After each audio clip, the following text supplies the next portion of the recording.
चलिए हेडिंग लगा लें सब लोग। 3D 3 डायमेंशनल ज्योमेट्री हम वेक्टर पढ़ चुके हैं, तो हमारे लिए पढ़ना काफ़ी आसान होगा अभी, क्योंकि सब कुछ वेक्टर से रिलेटेड है। तो सबसे पहले तो हम इसको 2D से रिलेट करेंगे थोड़ा थोड़ा। 3D मतलब 3 डायमेंशन की बात करेंगे। अभी तक हमने जितना भी 2 डायमेंशनल कोऑर्डिनेट ज्योमेट्री पढ़ा है, वहाँ पे हमने सिर्फ और सिर्फ एक्स एक्सिस और वाई एक्सिस की बात करी है। आज हम बातें करेंगे X axis, Y axis, Z axis तीनों की। ठीक है, तो चलिए हमने सबसे पहले क्यूब टाइप का क्यूबॉइड टाइप का एक स्ट्रक्चर बना रहा हूँ, जहाँ से एक्सप्लेन करना आसान होगा 3D को। एक डब्बा बना लिया ऐसा, इसको मान लेता हूँ ओरिजिन। इसका ये वाला जो एज है इसको एक्स एक्सिस मान लिया। Let this is Y axis, और ये बाहर की तरफ निकला है, हालांकि बोर्ड पे ही मैं दिखा रहा हूँ। दिस इज जेड एक्सिस, ये हालांकि एक्चुअली ऐसे बाहर है, एक्स वाई जेड। ठीक है, मैं बेसिकली सबसे पहले बात करना चाहता हूँ रिप्रेजेंटेशन ऑफ अ पॉइंट की।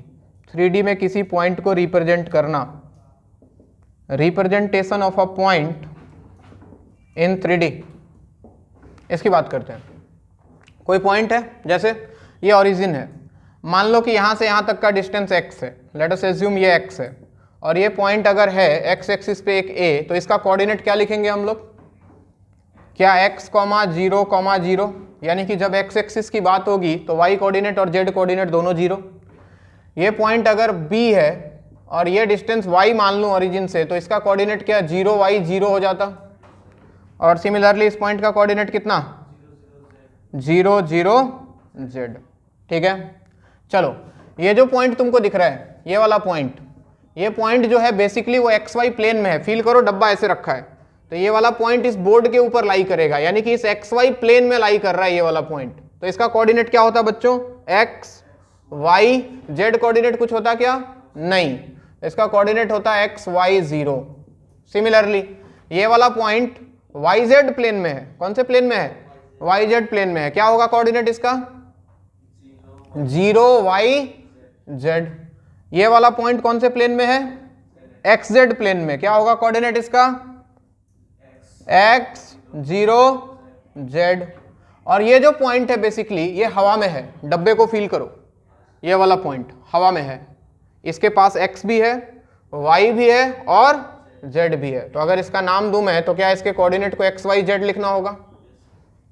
बात समझ में आ रही है? तो दो बातें क्लियर हुई। पहली बात क्या कि ऑन एक्स एक्सिस, अगर एक्स एक्सिस की बात करेंगे तो y equal to Z equal to 0।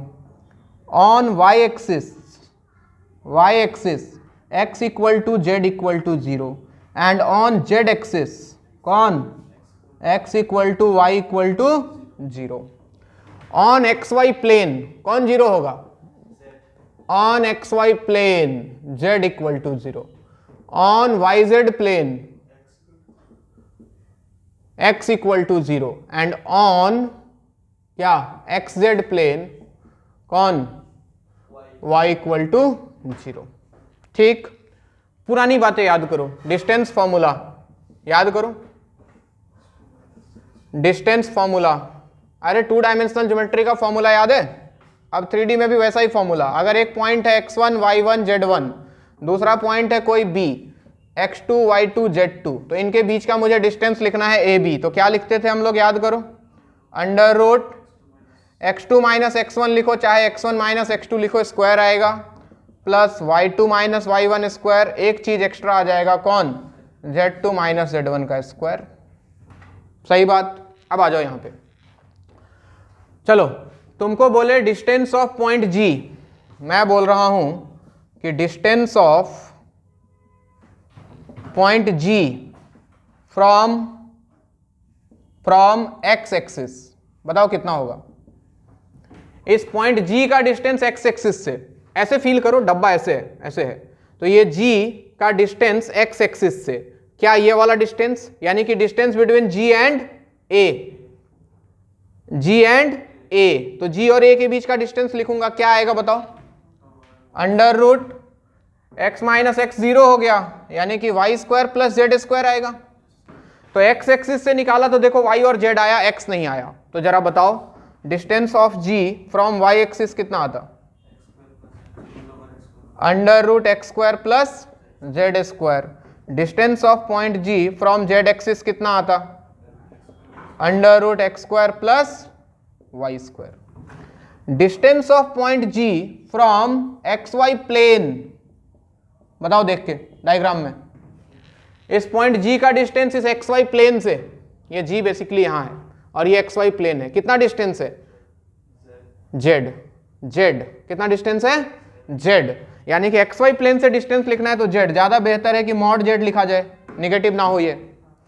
Similarly distance of this point G from X Z plane क्या मॉड वाई के बराबर आ जाता, and distance of point G from क्या वाई जेड प्लेन कितना,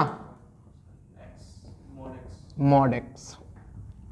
distance of point G from origin, origin कितना आता, क्या under root X square plus Y square plus Z square. सही बात। इसका ओरिजिन से डिस्टेंस, ओरिजिन का कोऑर्डिनेट सर 0 0 0, डिस्टेंस फॉर्मूला लगा दो, डिस्टेंस निकल के आ जाएगा। लिख लो, पुरानी बातें हैं सब।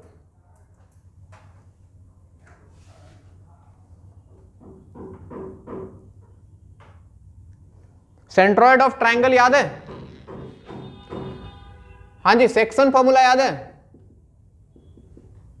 सेक्शन फॉर्मूला क्या हुआ करता था, अब यहां पे एक पॉइंट है ए जिसका कोऑर्डिनेट है x1 y1 z1, दूसरा पॉइंट b कोऑर्डिनेट है इसका x2 y2 z2, एक पॉइंट कोई p है जो इसको m/n के रेशियो में डिवाइड कर रहा है, तो p का कोऑर्डिनेट क्या होगा बच्चों, याद करो, mx2 plus nx1 divided by m plus n, my2 plus ny1 divided by m plus n, और साथ में एक एक्स्ट्रा आएगा इस बार mz2 plus nz1 divided by m plus n, सब में z कोऑर्डिनेट एक्स्ट्रा आ जाएगा। Similarly centroid of triangle, centroid of tetrahedron, सब में z कोऑर्डिनेट वाला पॉइंट आ जाएगा। लिख लें। अरे गधे, वो इन सेंटर होता है, कब सुधरेगा तू, गधा कहीं का, इन सेंटर है वो, इन सेंटर है वो।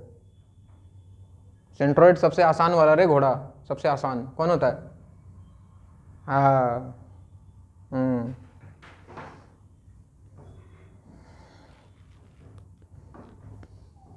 कंफ्यूजन तो होगा ही।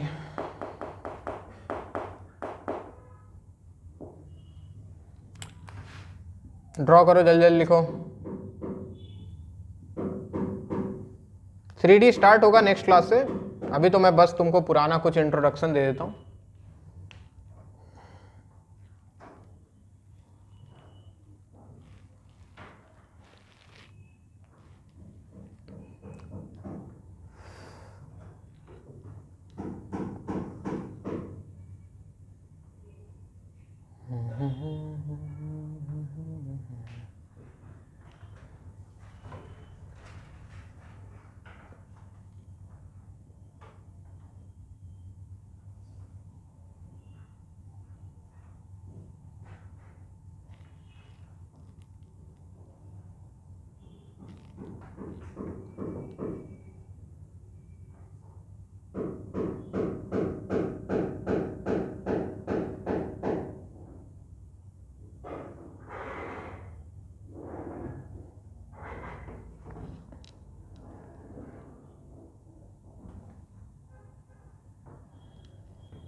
इस पल में सिमटे उमर,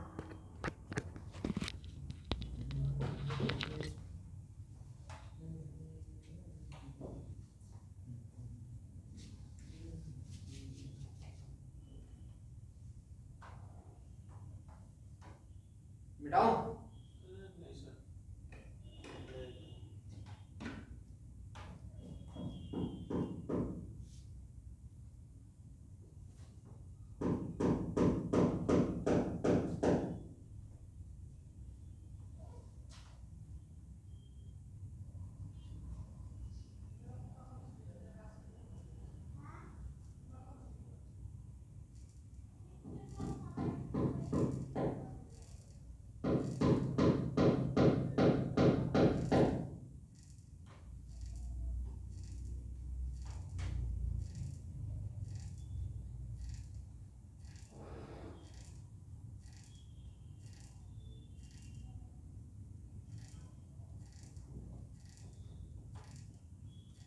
लिखो क्वेश्चन। टाइम लगेगा सर, बहुत सा है। कब तो हो गया उसके क्लास खत्म, फिर तुम ये लोग बैठो।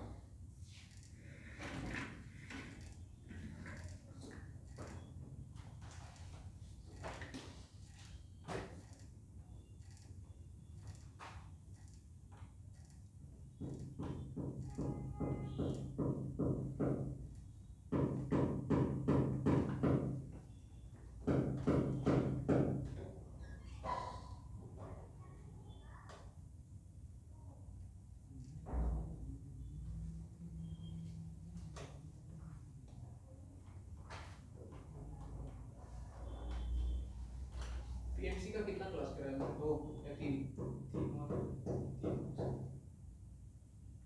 2 ही हुए।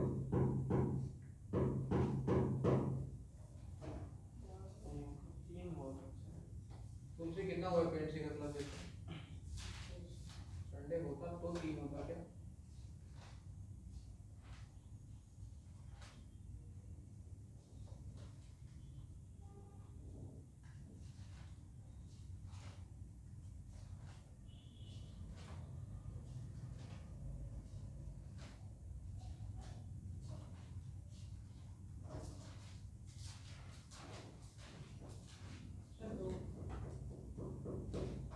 दो ही सर।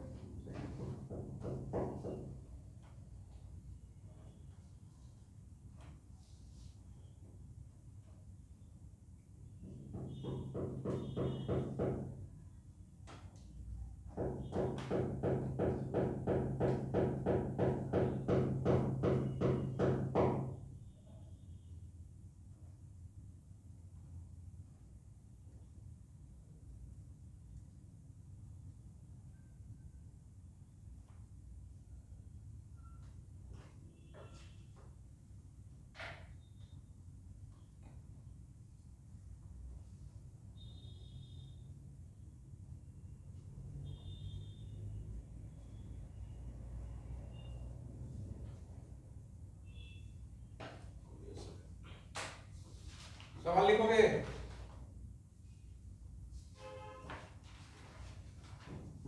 लिखो, एक सवाल लिखो।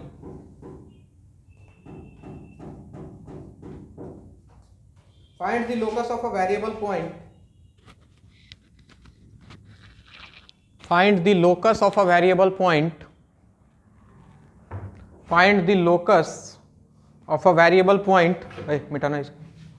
Find the locus of a variable point which moves in such a way that. Find the locus of a variable point which moves in such a way that.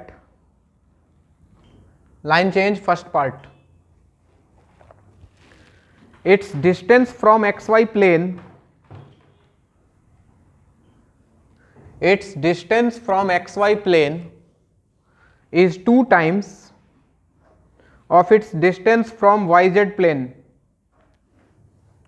Its distance from xy plane is 2 times of its distance from yz plane. 2 times of its distance from yz plane. हाँ जी बताओ, अगर कोई point है H के जिसका locus निकालना है, कुछ एच के आर मान लो, बताओ इसका डिस्टेंस एक्स वाई प्लेन से कितना? एक्स वाई प्लेन से इसका डिस्टेंस कितना होगा वो तो बोलो पहले। अरे इस पॉइंट का एक्स वाई प्लेन से डिस्टेंस कितना होगा? मॉड के होगा गधे की, मॉड आर होगा। एक्स वाई प्लेन से क्या मॉड आर होगा? इक्वल टू 2 टाइम्स, कौन सा प्लेन दिया हुआ है? Y Z. तो वाई जेड आएगा तो क्या उसमें एच आएगा, और लास्ट में हम क्या करते हैं, एच को एक्स पुट कर देते हैं, के को वाई और आर को जेड। ख्याल रहे यहाँ पे एच को एक्स, के को वाई और आर को Z. Directly X Y Z भी ले सकते थे, तुम्हारी मर्जी थी, मैंने एच के आर लिया। तो ये बन जाता mod Z equal to 2 times mod X. यही लोकस है भाई, जैसा भी इक्वेशन निकल के आए स्क्वायरिंग कर दो, कुछ अजीब सा आएगा।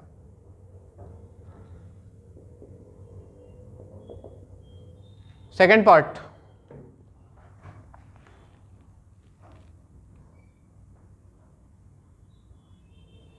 सेकेंड पार्ट में लिखो, it's distance from x axis, its distance from x axis is 2 times of its distance from y axis. Its distance from x axis is 2 times of its distance from y axis. बताओ x axis से distance कितना?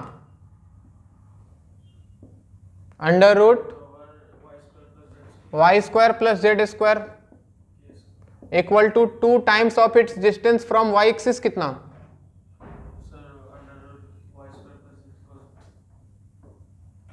अरे y axis से कितना रे गधों? X square plus Z square, y axis में y नहीं आएगा, बोथ साइड स्क्वायरिंग कर दो, तो Y square plus Z square equal to ये हो जाएगा 4x square plus 4z square. सबको उधर ले जाओ तो 4x square 4z square minus Z square यानी कि 3z square minus Y square equal to 0। This is the locus.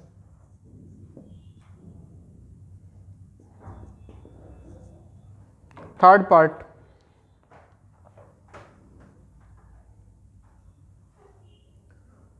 its distance from a point A 1 2 3 is 1.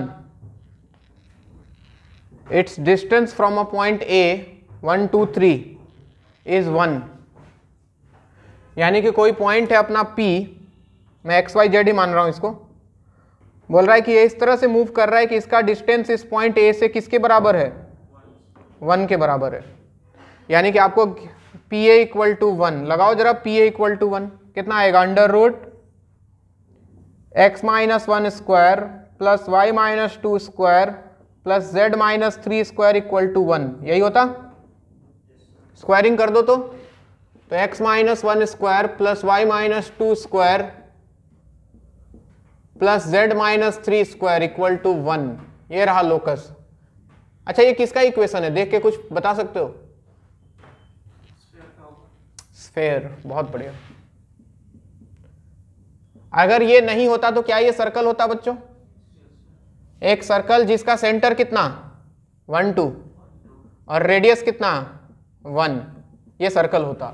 लेकिन 3D व्यू सोचो अभी सर्कल का 3D व्यू चारों तरफ, तो एक स्फेयर जिसका सेंटर 1 2 3 और रेडियस 1, दिस इज स्फेयर। हो गया?